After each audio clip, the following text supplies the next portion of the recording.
मेरे प्यारे देशवासियों, नमस्कार। आज आपसे मन की बात एक ऐसे समय कर रहा हूँ जब कोरोना हम सभी के धैर्य, हम सभी के दुख बर्दाश्त करने की सीमा की परीक्षा ले रहा है। बहुत से अपने हमें असमय छोड़कर चले गए हैं।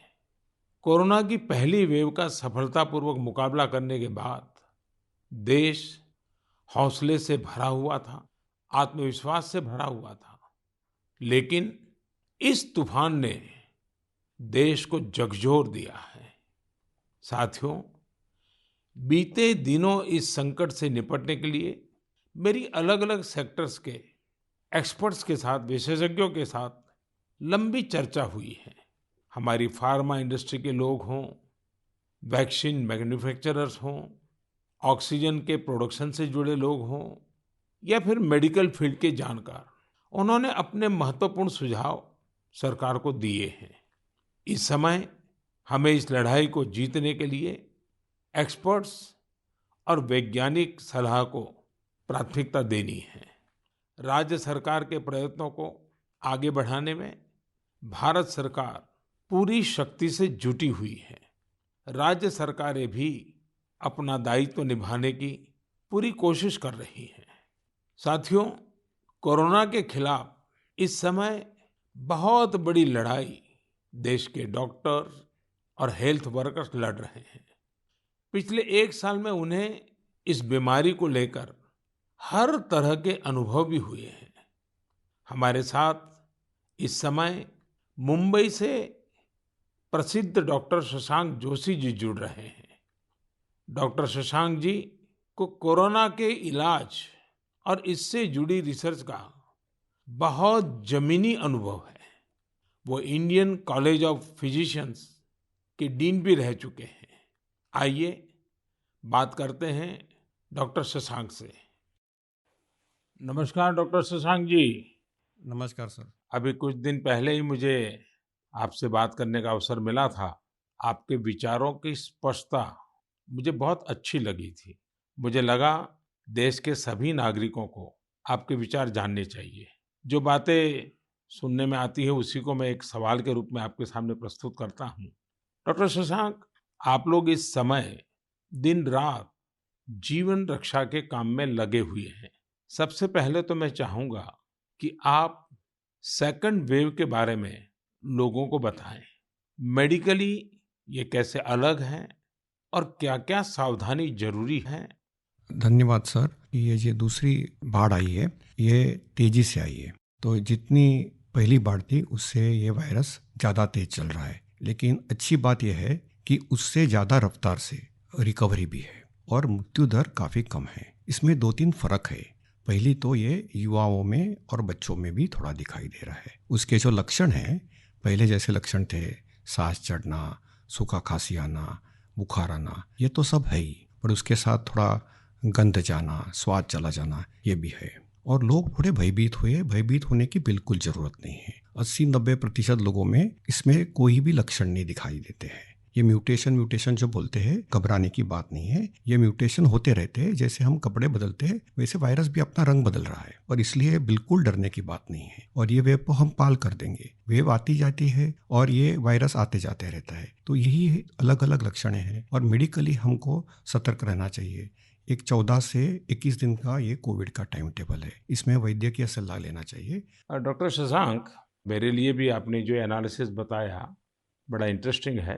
मुझे कई चिट्ठियां मिली हैं जिसमें ट्रीटमेंट के बारे में भी लोगों की बहुत सी आशंकाएं हैं। कुछ दवाओं की मांग बहुत ज़्यादा है। इसलिए मैं चाहता हूं कि कोविड के ट्रीटमेंट के बारे में भी आप लोगों को जरूर बताएं। हाँ सर, क्लिनिकल ट्रीटमेंट लोग बहुत देरी से चालू करते हैं और अपने आप बीमारी से दब जाएंगी ये भरोसे पे रहते हैं और मोबाइल पे आने वाली बातों पे भरोसा रखते हैं। और अगर सरकारी दी हुई सूचना का पालन करे तो ये कठिनाई का सामना नहीं आता है। तो कोविड में जो ट्रीटमेंट क्लिनिकल प्रोटोकॉल है उसमें 3 प्रकार की तीव्रता है। हल्का या माइल्ड कोविड, मध्यम या मॉडरेट कोविड और तीव्र कोविड जो सीवियर कोविड बोलते हैं, इसके लिए है। तो जो हल्का कोविड है उसके लिए तो हम ऑक्सीजन का मॉनिटरिंग करते हैं, पल्स का मॉनिटरिंग करते हैं, बुखार का मॉनिटरिंग करते हैं। बुखार बढ़ जाता है तो कभी कभी पैरासीटामोल जैसी दवाई का इस्तेमाल करते हैं और अपने डॉक्टर से संपर्क करना चाहिए। जो मॉडरेट कोविड होता है, मध्यम कोविड होता है या तीव्र कोविड होता है, तो वैद्यक या अपने डॉक्टर के साथ संपर्क करना बहुत जरूरी है। सही और सस्ती दवाई अवेलेबल है, जिसमें स्टीरॉयड जो है ये जान बचा सकती है, जो इनहेलर्स दे सकते हैं हम, टैबलेट दे सकते हैं हम, और उसके साथ ही प्राणवायु जो ऑक्सीजन है वो देना पड़ता है, और इसके लिए छोटे छोटे इलाज है। लेकिन अक्सर क्या हो रहा है कि एक नई एक्सपेरिमेंटल दवाई है जिसका नाम है रेमडेसिविर। ये दवाई से एक चीज़ जरूर होती है कि अस्पताल में 2-3 दिन कम रहना पड़ता है और क्लिनिकल रिकवरी में थोड़ी सी उसकी एड होती है। ये भी दवाई कम काम करती है जब पहले 9-10 दिन में दी जाती है, और ये 5 ही दिन लेनी पड़ती है। तो ये लोग जो दौड़ रहे हैं रेमडेसिविर के पीछे, ये बिल्कुल दौड़ना नहीं चाहिए। ये दवाई की थोड़ा काम है, जिनको ऑक्सीजन लगता है, प्राणवायु ऑक्सीजन लगता है, जो अस्पताल में भर्ती होते हैं और डॉक्टर जब बताते तभी लेना चाहिए। तो ये बहुत ज़रूरी है सब लोगों को समझना। हम प्राणायाम करेंगे, हमारे शरीर के जो लंग्स है उसको थोड़ा एक्सपांड करेंगे, और जो हमारी खून पतली करने वाली जो इंजेक्शन आती है जिसको हम हिपैरिन बोलते हैं, ये छोटी छोटी दवाइयाँ देंगे तो 98% लोग सर ठीक हो जाते हैं। तो पॉजिटिव रहना बहुत ज़रूरी है। ट्रीटमेंट प्रोटोकॉल वैद्य के सलाह से लेना बहुत ज़रूरी है, और ये जो महंगी महंगी दवाई है उसके पीछे दौड़ने की कोई ज़रूरत नहीं है सर। अपने पास अच्छे इलाज चालू है, प्राणवायु ऑक्सीजन है, वेंटिलेटर की भी सुविधा है, सब कुछ है सर। और कभी कभी ये दवाई यदि मिल जाती है तो योग्य लोगों में ही देनी चाहिए। तो इसके लिए बहुत भ्रम पैदा हुआ है, और इसलिए ये स्पष्टीकरण देना चाहता हूँ सर कि अपने पास वर्ल्ड की सबसे बेस्ट ट्रीटमेंट अवेलेबल है। आप देखेंगे कि भारत में सबसे अच्छा रिकवरी रेट है। आप यदि कंपेयर करेंगे यूरोप के लिए, अमेरिका, वहीं से भी हमारे यहाँ के ट्रीटमेंट प्रोटोकॉल से मरीज ठीक हो रहे हैं सर। डॉक्टर शशांक, आपका बहुत बहुत धन्यवाद। डॉक्टर शशांक ने जो जानकारियां हमें दी वो बहुत जरूरी हैं और हम सबके काम आएगी। साथियों, मैं आप सबसे आग्रह करता हूं, आपको अगर कोई भी जानकारी चाहिए हो, कोई और आशंका हो, तो सही सोर्स से ही जानकारी लें। आपकी जो फैमिली डॉक्टर हो, आसपास के जो डॉक्टर्स हो, आप उनसे फोन से संपर्क करके सलाह लीजिए। मैं देख रहा हूं कि हमारे बहुत से डॉक्टर खुद भी ये जिम्मेदारी उठा रहे हैं। कई डॉक्टर्स सोशल मीडिया के जरिए लोगों को जानकारी दे रहे हैं, फोन पर, व्हाट्सएप पर भी काउंसलिंग कर रहे हैं। कई हॉस्पिटल की वेबसाइटें हैं जहां जानकारियां भी उपलब्ध हैं, और वहां आप डॉक्टर से परामर्श भी ले सकते हैं। ये बहुत सराहनीय है। मेरे साथ श्रीनगर से डॉक्टर नावीद नजीर शाह जुड़ रहे हैं। डॉक्टर नावीद श्रीनगर के गवर्नमेंट मेडिकल कॉलेज में प्रोफेसर हैं। नावीद जी अपनी देखरेख में अनेकों कोरोना पेशेंट्स को ठीक कर चुके हैं, और रमजान के इस पवित्र माह में डॉक्टर नावीद अपना कार्य भी निभा रहे हैं, और उन्होंने हमसे बातचीत के लिए समय भी निकाला है। आइए उन्हीं से बात करते हैं। नावीद जी, नमस्कार। नमस्कार सर। डॉक्टर नावीद, मन की बात के हमारे श्रोताओं ने इस मुश्किल समय में पैनिक मैनेजमेंट का सवाल उठाया है। आप अपने अनुभव से उन्हें क्या जवाब देंगे? देखिए, जब कोरोना शुरू हुआ तो कश्मीर में जो सबसे पहला हॉस्पिटल डिजिग्नेट हुआ एज कोविड हॉस्पिटल, वो हमारा सीडी हॉस्पिटल था जो मेडिकल कॉलेज के अंडर में आता है। तो उस टाइम एक खौफ का माहौल था, लोगों में तो था ही। वो समझते थे शायद कोविड का इन्फेक्शन किसी को हो जाता है तो एक डेथ सेंटेंस माना जाएगा ये। और ऐसे ही जो हमारे अस्पतालों में डॉक्टर साहिबान या पैरामेडिकल स्टाफ काम करते थे, उनमें भी एक खौफ का माहौल था कि हम इन पेशेंट्स को कैसे फेस करेंगे, हमें इन्फेक्शन होने का खतरा तो नहीं है। लेकिन जो ही टाइम गुजरा, हमने भी देखा कि अगर पूरी तरीके से हम जो प्रोटेक्टिव गियर पहने और एहतियाती तदाबीर जो है उन पे अमल करें, तो हम भी सेफ रह सकते हैं और हमारा जो बाकी स्टाफ है वो भी सेफ रह सकता है। और आगे आगे जब भी हम देखते गए तो ये मरीज, जो कुछ लोग बीमार थे, कुछ एसिम्प्टोमेटिक थे, यानी कि उनमें कोई बीमारी के कोई लक्षण नहीं थे, हमने देखा कि करीब करीब 90-95% से ज्यादा जो मरीज हैं वो खुद विदाउट एनी मेडिकेशन भी ठीक हो जाते हैं। तो वक्त जैसे गुजरता गया तो लोगों में जो कोरोना का एक डर था वो बहुत कम हो गया। आज की बात जो हम ये सेकंड वेव जो इस टाइम हमारी आई है इस कोरोना में, इस टाइम भी हमें पैनिक होने की ज़रूरत नहीं है। इस मौके पे भी हम अगर जो प्रोटेक्टिव मेजर्स हैं, जो एसओपीज़ हैं, अगर उन पे हम अमल करेंगे, जैसे मास्क पहनना, हैंड सैनिटाइजर का यूज़ करना, इसके अलावा फिजिकल डिस्टेंस मेंटेन करना या सोशल गैदरिंग्स हम अवॉइड करें, तो हम अपना रोज़मर्रा का काम भी बखूबी निभा सकते हैं और इस बीमारी से प्रोटेक्शन भी पा सकते हैं। डॉक्टर नावीद, वैक्सीन को लेकर भी लोगों के कई सारे सवाल हैं, जैसे कि वैक्सीन से कितनी सुरक्षा मिलेगी, वैक्सीन के बाद कितना आश्वस्त रह सकते हैं। आप कुछ बात इसमें बताएं तो श्रोताओं को बहुत लाभ होगा। जब कोरोना का इन्फेक्शन सामने आया, तब से आज तक हमारे पास अभी कोविड-19 के अगेंस्ट कोई इफेक्टिव ट्रीटमेंट अवेलेबल नहीं है। तो हम इस बीमारी को फाइट 2 ही चीज़ों से कर सकते हैं। एक तो प्रोटेक्टिव मेजर, और हम पहले से ही कह रहे थे कि अगर कोई इफेक्टिव वैक्सीन हमारे पास आए, तो वो हमें इस बीमारी से निजात दिला सकता है। और हमारे मुल्क में 2 वैक्सीन इस टाइम अवेलेबल है, कोवैक्सीन है, कोविशील्ड है, जो यहीं पे बना हुआ वैक्सीन है। और कंपनीज भी अपनी जो उन्होंने ट्रायल्स की हैं, तो उसमें भी देखा गया है कि इसकी एफिकेसी जो है वो 60% से ज़्यादा है। अगर हम जम्मू कश्मीर की बात करें, हमारी यूटी में अभी तक 15 से 16 लाख तक लोगों ने अभी ये वैक्सीन लगाया है। हाँ, सोशल मीडिया में काफ़ी इसके जो मिसकंसेप्शन या मिथ्स इसमें आए थे कि ये साइड इफ़ेक्ट्स हैं। अभी तक हमारे जो भी यहाँ पे वैक्सीन लगे हैं, कोई साइड इफ़ेक्ट उनमें नहीं पाया गया है। सिर्फ जो आम हर किसी वैक्सीन के साथ एसोसिएटेड होता है, किसी को बुखार आना, पूरे बदन में दर्द, या लोकल साइट जहाँ पे इंजेक्शन लगता है वहाँ पे पेन होना, ऐसे ही साइड इफ़ेक्ट्स हमने हर मरीज में देखे हैं। तो कोई ग्रॉस हमने कोई एडवर्स इफ़ेक्ट नहीं देखा है। हाँ, और दूसरी बात, लोगों में ये भी आशंका थी कि कुछ लोग आफ्टर वैक्सीनेशन यानी वैक्सीन टीकाकरण के बाद पॉजिटिव हो गए। इसमें कंपनी से ही गाइडलाइंस है कि उसमें अगर किसी को टीका लगा है उसके बाद उसको इन्फेक्शन हो सकता है, वो पॉजिटिव हो सकता है, लेकिन जो बीमारी की सीवियरिटी है यानी बीमारी की शिद्दत जो है उन मरीजों में उतनी नहीं होगी। यानी कि वो पॉजिटिव हो सकते हैं, लेकिन जो बीमारी है वो एक जानलेवा बीमारी उनमें साबित नहीं हो सकती है। इसलिए जो भी ये मिसकंसेप्शंस हैं वैक्सीन के बारे में, वो हमें दिमाग से निकालने चाहिए। और जिस जिसकी बारी आई, क्योंकि 1 मई से हमारा पूरे मुल्क में जो भी 18 साल से ज़ायद की उम्र के हैं उनको वैक्सीन लगाने का कार्यक्रम शुरू होगा। तो लोगों से अपील यही करेंगे कि आप आए, वैक्सीन लगवाएं और अपने आप को भी प्रोटेक्ट करें, और ओवरऑल हमारी सोसाइटी और हमारी कम्युनिटी इससे प्रोटेक्ट हो जाएगी कोविड-19 के इन्फेक्शन से। डॉक्टर नावीद, आपका बहुत बहुत धन्यवाद और आपको रमजान के पवित्र महीने की बहुत बहुत शुभकामनाएं। बहुत बहुत शुक्रिया। साथियों, कोरोना की इस संकट काल में वैक्सीन की अहमियत सभी को पता चल रही है। इसलिए मेरा आग्रह है कि वैक्सीन को लेकर किसी भी अफवाह में न आए। आप सभी को मालूम भी होगा कि भारत सरकार की तरफ से सभी राज्य सरकारों को फ्री वैक्सीन भेजी गई है, जिसका लाभ 45 साल की उम्र के ऊपर के लोग ले सकते हैं। अब तो 1 मई से देश में 18 साल के ऊपर के हर व्यक्ति के लिए वैक्सीन उपलब्ध होने वाली है।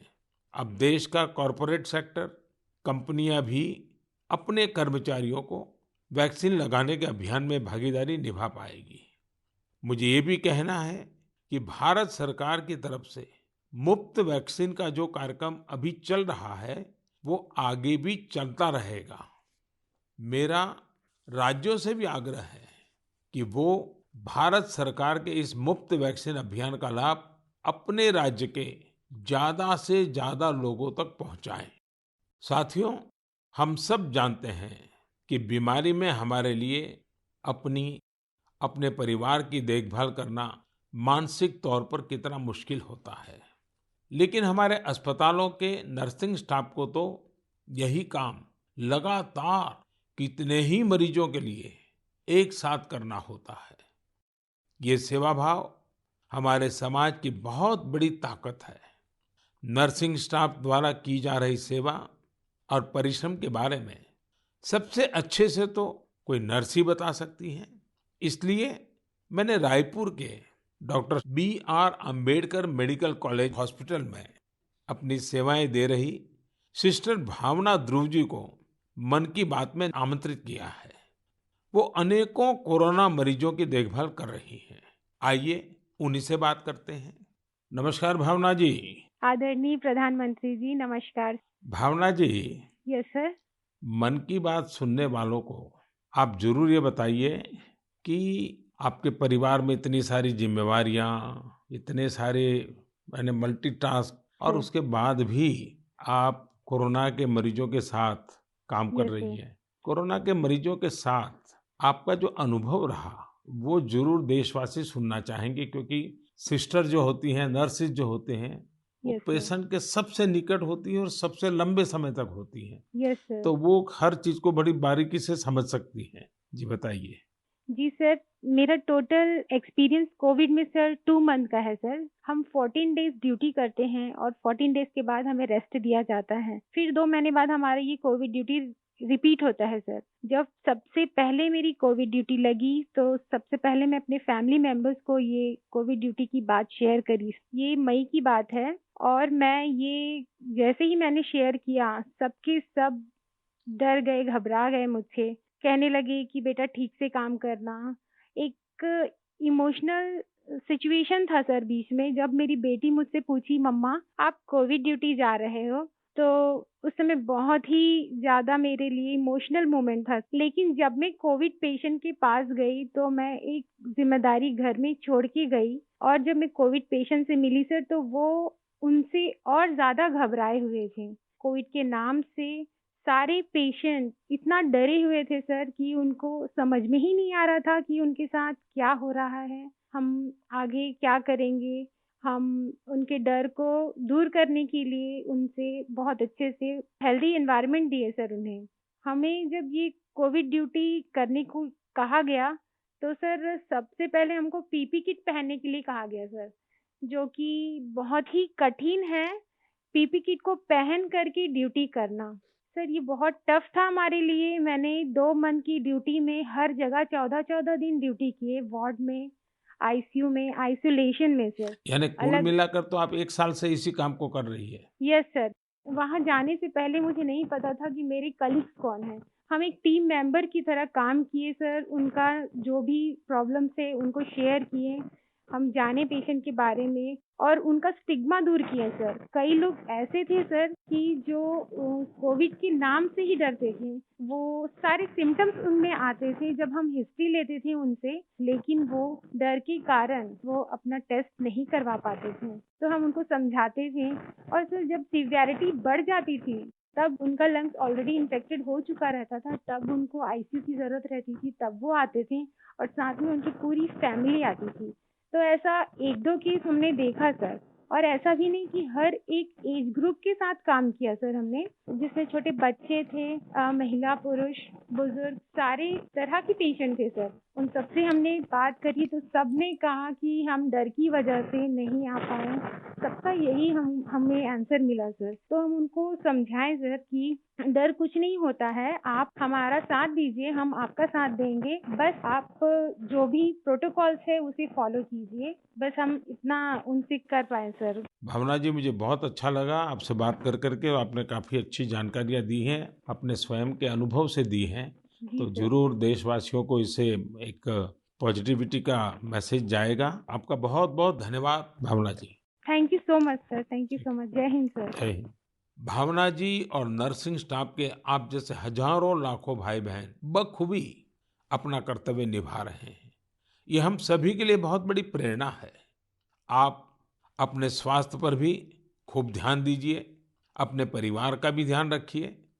साथियों, हमारे साथ इस समय बेंगलुरु से सिस्टर सुरेखा जी भी जुड़ी हुई है। सुरेखा जी केसी जनरल हॉस्पिटल में सीनियर नर्सिंग ऑफिसर हैं। आइए उनके अनुभव भी जानते हैं। नमस्ते Surekha ji. I'm really proud and honored, sir, to speak to Prime Minister of our country. Surekha ji, you along with all fellow nurses and hospital staff are doing excellent work. India is thankful to you all. What is your message for the citizens in this fight against COVID-19? Yes, sir. Being a responsible citizens, I would really like to tell something like please be humble to your neighbors. And early testing and proper tracking help us to reduce the mortality rate. And moreover, please, if you find any symptoms, isolate yourself and consult nearby doctors and get treated as early as possible. So community need to know awareness about this disease and be positive, don't be panic, and don't be stressed out. It worsen the condition of the patient. We are thankful to our government, proud to have a vaccine also. I'm already vaccinated. With my own experience, I wanted to tell the citizens of India, no vaccines provides 100% protections immediately. It takes time to build a immunity. Please don't be scared to get vaccinated. Please vaccinate yourself. There is a minimal side effects, and I want to deliver the message like stay at home, stay healthy, avoid contact with the people who are sick, and avoid touching the nose, eyes and mouth unnecessarily. Please practice physical distancing, wear mask properly, wash your hands regularly, and home remedies you can practice in the house. Please drink Ayurvedic kada, take steam inhalation and mouth gargling every day, and breathing exercise so you can do it. And one more thing, last and not least, please have a sympathy towards frontline workers and professionals. We need your support and cooperation. We will fight together. We will get through with the pandemic. This is what my message to the people, sir. Thank you Surekha ji. Thank you sir. Surekha ji, वाकई आप बहुत कठिन समय में मोर्चा संभाले हुए हैं। आप अपना ध्यान रखिए। आपके परिवार को भी मेरी बहुत बहुत शुभकामनाएं हैं। मैं देश के लोगों से भी आग्रह करूंगा कि जैसा भावना जी, सुरेखा जी ने अपने अनुभव से बताया है, कोरोना से लड़ने के लिए पॉजिटिव स्पिरिट बहुत ज्यादा जरूरी है और देशवासियों को इसे बनाए रखना है। साथियों, डॉक्टर्स और नर्सिंग स्टाफ के साथ साथ इस समय लैब टेक्नीशियंस और एम्बुलेंस ड्राइवर्स जैसे फ्रंटलाइन वर्कर्स भी भगवान की तरह ही काम कर रहे हैं। जब कोई एम्बुलेंस किसी मरीज तक पहुंचती है तो उन्हें एम्बुलेंस ड्राइवर देवदूत जैसा ही लगता है। इन सब की सेवाओं के बारे में, इनके अनुभव के बारे में देश को जरूर जानना चाहिए। मेरे साथ अभी ऐसे ही एक सज्जन हैं, श्रीमान प्रेम वर्मा जी, जो कि एक एम्बुलेंस ड्राइवर है। जैसा कि इनके नाम से ही पता चलता है, प्रेम वर्मा जी अपने काम को, अपने कर्तव्य को पूरे प्रेम और लगन से करते हैं। आइए उनसे बात करते हैं। नमस्ते प्रेम जी। नमस्ते सर जी। भाई प्रेम, हाँ जी सर। आप अपने कार्य के बारे में हाँ जी। जरा विस्तार से बताइए। आपका जो अनुभव है वो भी बताइए। मैं गेट्स एम्बुलेंस में ड्राइवर की पोस्ट पे हूँ। हाँ। और जैसे ही कंट्रोल हमें एक टैब पे कॉल देता है, 102 से जो कॉल आती है, हम मूव करते हैं पेशेंट के पास। हम पेशेंट को जाते हैं उनके पास। तो 2 साल से हम कंटिन्यू कर रहे हैं काम। अपना किट पहन के, ग्लव्स, मास्क पहन के पेशेंट को जहाँ वो ड्रॉप करने के लिए कहते हैं, जो भी हॉस्पिटल में, हम जल्दी से जल्दी उनको ड्रॉप करते हैं। आपको तो वैक्सीन की दोनों डोज लग गई होगी। बिल्कुल सर। तो दूसरे लोगों को वैक्सीन लगवाएं, इसके लिए आपका क्या संदेश है? सर बिल्कुल, सभी को ये डोज लगवानी चाहिए और अच्छी ही है फैमिली के लिए भी। अब मुझे मेरी मम्मी कहती है ये नौकरी छोड़ दो। मैंने बोला मम्मी, अगर मैं भी नौकरी छोड़ के बैठ जाऊंगा तो सब और पेशेंट को कैसे कौन छोड़ने जाएगा, क्योंकि सब इस कोरोना काल में सब भाग रहे हैं, सब नौकरी छोड़ के जा रहे हैं। मम्मी भी मुझे बोलती है कि बेटा ये नौकरी छोड़ दे। मैंने बोला नहीं मम्मी, मैं नौकरी नहीं छोड़ूंगा। प्रेम जी, माँ को दुखी मत करना, नहीं माँ सर। को समझाना। हाँ जी। लेकिन ये जो आपने माँ वाली बात बताई ना, हाँ जी। ये बहुत ही छूने वाली है। आपकी माता जी को भी हाँ जी। मेरा प्रणाम कहिएगा। बिल्कुल। हाँ। हाँ जी। और प्रेम जी, मैं आपके माध्यम से, हाँ जी, ये एम्बुलेंस चलाने वाले हमारे ड्राइवर भी हाँ जी, कितना बड़ा रिस्क लेकर के काम कर रहे हैं हाँ जी, और हर एक की माँ क्या सोचती है, बिल्कुल सर। ये बात जब श्रोताओं तक पहुंचेगी, हाँ जी, मैं जरूर मानता हूं कि उनको भी दिल को छू जाएगी। हाँ जी। प्रेम जी, बहुत बहुत धन्यवाद। आप एक प्रकार से प्रेम की गंगा बहा रहे हैं। धन्यवाद सर जी। धन्यवाद भैया। धन्यवाद।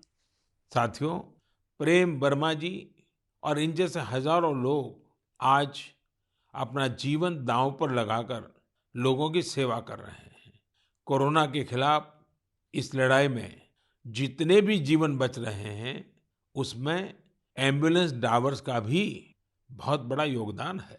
प्रेम जी, आपको और देश भर में आपके सभी साथियों को मैं बहुत बहुत साधुवाद देता हूं। आप समय पर पहुंचते रहिए, जीवन बचाते रहिए। मेरे प्यारे देशवासियों, ये सही है कि कोरोना से बहुत लोग संक्रमित हो रहे हैं, लेकिन कोरोना से ठीक होने वाले लोगों की संख्या भी उतनी ही ज्यादा है। गुरुग्राम की प्रीति चतुर्वेदी जी ने भी हाल ही में कोरोना को हराया है। प्रीति जी मन की बात में हमारे साथ जुड़ रही हैं। उनके अनुभव हम सबके काफी काम आएंगे। प्रीति जी, नमस्ते। नमस्ते सर, कैसे हैं आप? मैं ठीक हूँ जी। सबसे पहले तो मैं आपकी कोविड-19 से जी, सफलतापूर्वक लड़ने के लिए जी। सराहना करूंगा। थैंक यू सो मच मेरी सर। कामना है आपका स्वास्थ्य और तेजी से बेहतर हो। जी, शुक्रिया सर। प्रीति जी, हाँ जी सर। ये सिर्फ आपके परिवार में आप ही का नंबर लगा है कि परिवार के और सदस्य भी इसमें फंस गए हैं? नहीं, नहीं सर, मैं अकेली ही हुई थी चलिए, आज पॉजिटिव। भगवान की कृपा रही।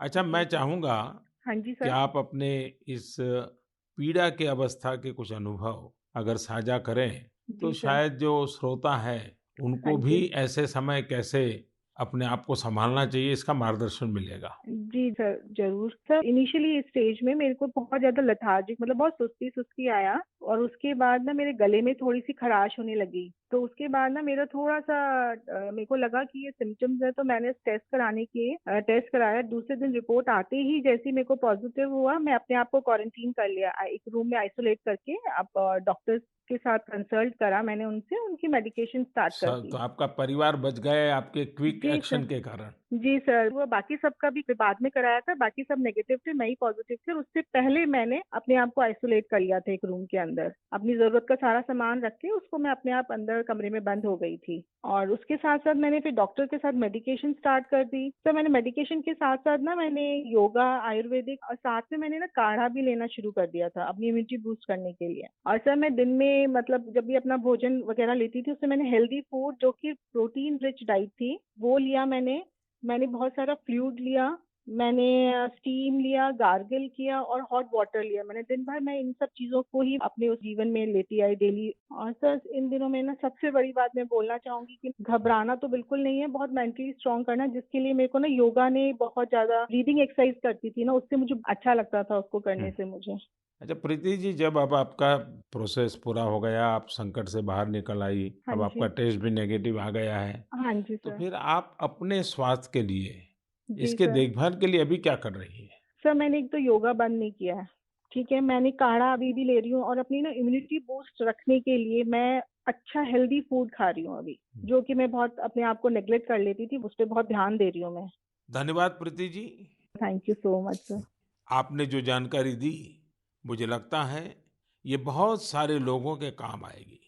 आप स्वस्थ रहें, आपके परिवार के लोग स्वस्थ रहें, मेरी आपको बहुत बहुत शुभकामनाएं। मेरे प्यारे देशवासियों, जैसे आज हमारे मेडिकल फील्ड के लोग, फ्रंटलाइन वर्कर्स, दिन रात सेवा कार्यों में लगे हैं, वैसे ही समाज के अन्य लोग भी इस समय पीछे नहीं है। देश एक बार फिर एकजुट होकर कोरोना के खिलाफ लड़ाई लड़ रहा है।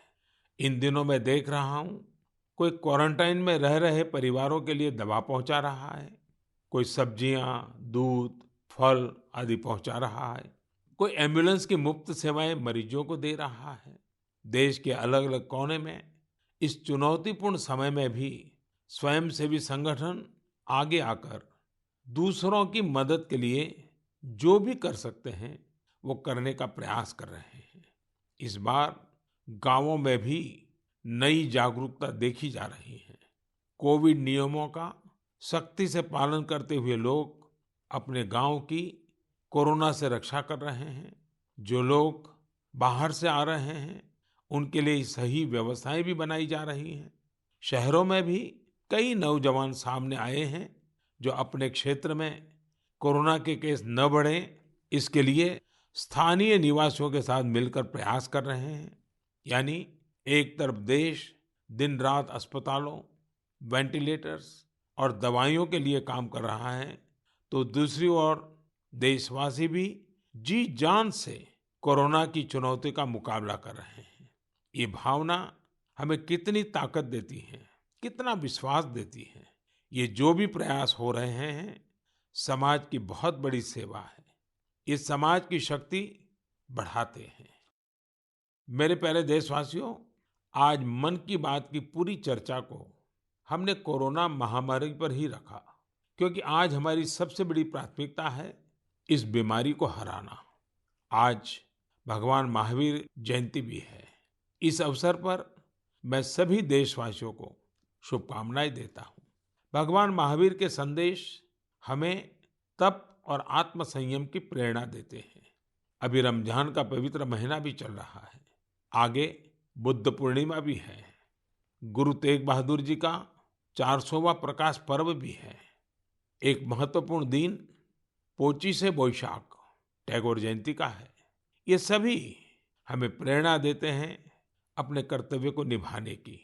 एक नागरिक के तौर पर हम अपने जीवन में जितनी कुशलता से अपने कर्तव्यों को निभाएंगे, संकट से मुक्त होकर भविष्य के रास्ते पर उतनी ही तेजी से आगे बढ़ेंगे। इसी कामना के साथ मैं आप सभी से एक बार फिर आग्रह करता हूं कि वैक्सीन हम सबको लगवाना है और पूरी सावधानी भी रखनी है। दवाई भी, कड़ाई भी, इस मंत्र को कभी भी नहीं भूलना है। हम जल्द ही साथ मिलकर इस आपदा से बाहर आएंगे। इसी विश्वास के साथ आप सभी का बहुत बहुत धन्यवाद। नमस्कार।